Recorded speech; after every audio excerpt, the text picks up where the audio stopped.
200 tahun merdeka, kini Indonesia melampaui ekspektasi dunia. Gus Dur meletakkan dasar moral dan diplomasi. Jayabaya meramal Nusantara menjadi pusat kemuliaan. Prabowo dan kabinet mengubah Prancis, UE, dan Amerika Serikat menunduk kagum. Hari ini nyata, kita sudah masuk fase keemasan.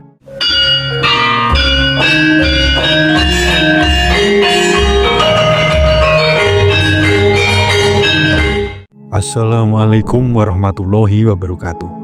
Salam waras-waras wae.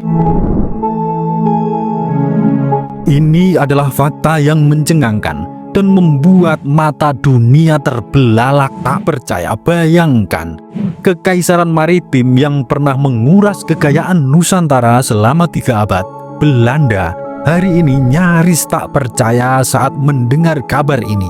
Indonesia, negeri miskin di mata Eropa, di tahun 2025 berhasil menandatangani perjanjian perdagangan bebas terbesar dengan Uni Eropa. Sampai detik ini, masyarakat Eropa masih terpukau. Bagaimana mungkin negara yang dulu dijajah puluhan tahun generasi, hari ini menjadi mitra strategis, menerima penghormatan militer di Bastille Day, parade kebangsaan terbesar di Perancis, diundang khusus menjadi tamu kehormatan Presiden Macron. Bahkan dalam 10 tahun terakhir hanya ada 2 kepala negara yang diundang. Tahun 2017 Presiden Donald Trump, tahun 2023 Perdana Menteri Modi dari India, dan di tahun 2025 semua mata terbelalak Presiden Prabowo Subianto dari Indonesia.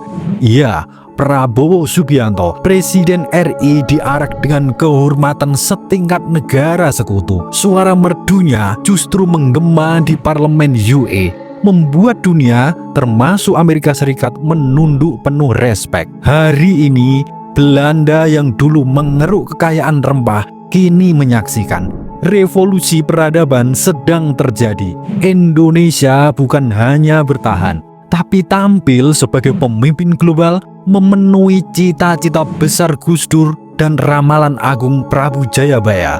Sebelum kita bedah satu persatu, silahkan tulis doa dan harapan kita semua untuk negeri ini di kolom komentar. Dan bagi sedulurku yang muslim, jangan lupa tulis sholawat. Semoga doa-doa kita semua terkabul. Yang pertama, luka sejarah penjajahan Belanda dan pencurian kekayaan.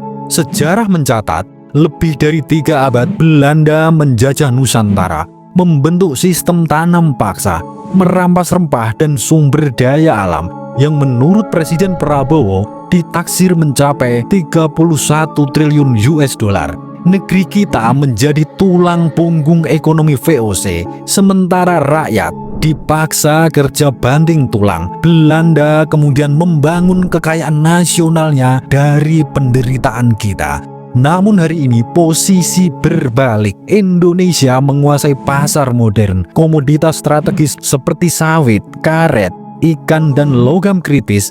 Dan dari teknologi antariksa hingga diplomasi multipolar, kita bangkit bersama nilai-nilai Nusantara. Ini membuat dunia hampir tak percaya. Yang kedua, kebangkitan ekonomi dan diplomasi. UE dan Amerika Serikat angkat topi. Juli 2025, Indonesia dan Uni Eropa menyelesaikan tahap politik dari Indonesia EU CEPA, Comprehensive Economic Partnership Agreement, setelah 9 tahun dan 19 putaran negosiasi. Ini bukan sekedar kesepakatan perdagangan. Ini adalah angin segar stabilitas bagi ekonomi Indonesia. Hingga 80% ekspor RI ke UE bebas tarif sawit, karet, tekstil, perikanan.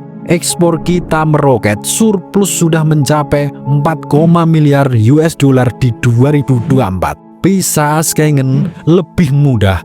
Cascade Visa Policy untuk pelancong dan pebisnis Indonesia. Tidak hanya Eropa, Amerika Serikat pun menurunkan ancaman tarif 32% akibat kekuatan politik global yang menurun. Dan ini Luar biasa, setelah negosiasi hampir 10 tahun, seluruh mata dunia benar-benar tidak bisa memandang remeh lagi Indonesia. Yang ketiga, Gus Dur membawa Nusantara ke panggung dunia. Ki Haji Abdurrahman Wahid dikenal sebagai Gus Dur, sering bersuara lantang bahwa kekayaan bangsa bukan diukur dari militer, tetapi dari nilai kemanusiaan, kebinekaan, dan keadaban. Ia berkata, "Saya ingin Indonesia menjadi negara besar, bukan karena kekuatan militernya, tapi karena keteladanan moralnya, karena kematangan budaya dan kemanusiaannya." Ia memposisikan nilai Islam, budaya lokal, dan pluralisme sebagai alat diplomasi. Gus Dur bahkan meletakkan fondasi poros kekuatan Asia Selatan, Jakarta, Beijing, dan New Delhi untuk melawan hegemoni Barat. Kini, nilai-nilainya membuahkan hasil. Indonesia dihormati Eropa karena integritas, konsistensi pembangunan hijau, dan mentalitas inklusif. Seperti yang Gus Dur impikan, kita menjadi mitra utama dunia. Yang keempat, ramalan Prabu Jayabaya Nusantara sebagai cahaya kemanusiaan. Legenda Jawa menyebut Prabu Jayabaya, Raja Sakti dari Kediri, yang meramalkan bahwa Nusantara akan memasuki zaman keemasan, membawa nilai moral dan kemajuan yang mengejutkan dunia. Naliko Kuroloyo ing Kebulondo, Jowo eling saking loro, tanah Jowo dadi puncak kamulyan. Artinya, saat penjajah Barat lengang, Nusantara akan menyadari sakitnya, lalu bangkit jadi pusat kemuliaan. Apa yang kita saksikan sekarang adalah realisasi ramalan abadi. Bangsa yang tertindas kini menjadi pusat kekuatan global, bukan hanya ekonomi tapi juga moral dan diplomasi. Yang kelima, nasionalisme tinggi, semangat perjuangan lama yang bangkit. Para pejuang Indonesia dari Pangeran Diponegoro hingga Cut Nyak Dien bertempur demi kemerdekaan. Hari ulang tahun ke-80 Republik Indonesia, tanggal 17 Agustus 2025. Bayangkan mereka menyaksikan Indonesia memimpin diplomasi internasional, menjadi pusat tenaga hijau global, menguatkan perekonomian rakyat lewat UMKM berorientasi ekspor digital. Inilah wajah nasionalisme baru, bukan retorika kosong, hoax dan omong kosong, tapi keberhasilan nyata di panggung dunia. Yang keenam, dari tanam paksa ke teknologi hijau, transformasi peradaban. Dulu, sawah dan kebun ditanami paksa untuk memenuhi kebutuhan Eropa. Kini kita memimpin dunia, sawit berkelanjutan, konservasi hutan, sertifikasi deforestasi yang diakui UE, bahkan kolaborasi teknologi air dengan Belanda dan pertanian yang presisi. Nusantara telah berubah dari tambang kekayaan menjadi laboratorium inovasi hijau, natural farming, dan rantai nilai global yang adil. Yang ketujuh, apa yang Belanda rasakan sekarang? Bayangkan kenangan mereka dulu di Batavia, rumah gubernur jenderal penuh wibawa, kekayaan mengalir deras. Kini Indonesia menyapa mereka sebagai mitra. Produk Belanda yang dulu berkuasa tampaknya kini mulai terpinggirkan, digantikan oleh produk RI sendiri. Kebangkitan ini membuat Belanda hampir tak percaya sekaligus respek, seperti melihat pewayangan hidup di panggung sejarah.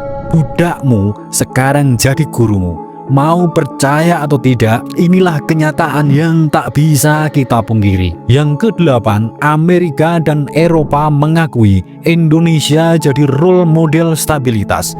Di saat Amerika Serikat menaikkan tarif impor hingga 32%, UE merasa perlu meredakan ketegangan.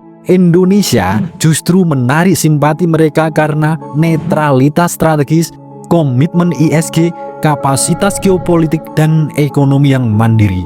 Dunia kini memandang Indonesia sebagai role model dalam membangun kemakmuran sambil menjaga nilai seperti yang dicita-citakan Gus Dur. Yang kesembilan, ramalan yang terwujud Jayabaya bicara, Gus Dur berjalan, Prabowo eksekusi. 200 tahun merdeka, kini Indonesia melampaui ekspektasi dunia. Gus Dur meletakkan dasar moral dan diplomasi.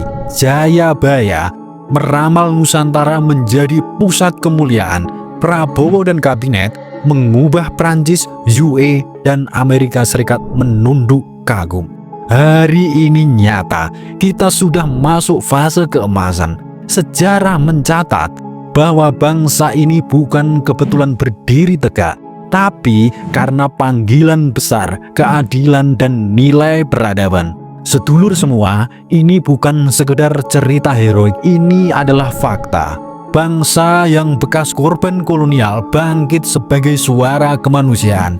Kita membayar utang sejarah dengan menghormati pluralisme, mendorong keadilan global, menjaga lingkungan, dan membangun ekonomi rakyat. Bangsa Indonesia hari ini menunjukkan kepada dunia, pembangunan sejati bukan menghancurkan bangsa lain, tapi memperkuat diri sendiri tanpa kehilangan martabat. Prabu Jayabaya, Gus Dur, dan pahlawan nasional tersenyum bangga. Ramalan, cita-cita, dan perjuangan mereka telah dipenuhi oleh generasi masa kini. Generasi yang tak gentar menghadapi tantangan, memegang keyakinan, dan menuntun dunia menuju era baru. Hari ini, kita tak hanya berbangga sebagai rakyat Indonesia, kita bangga sebagai bagian dari peradaban ini yang pernah tertindas kini menjadi mercusuar kemajuan. Ini bukan akhir cerita, ini adalah babak awal untuk membawa Nusantara ke masa depan gemilang di panggung dunia. Suradira Jayaningrat lebur dening pangastuti. Wassalamualaikum warahmatullahi wabarakatuh.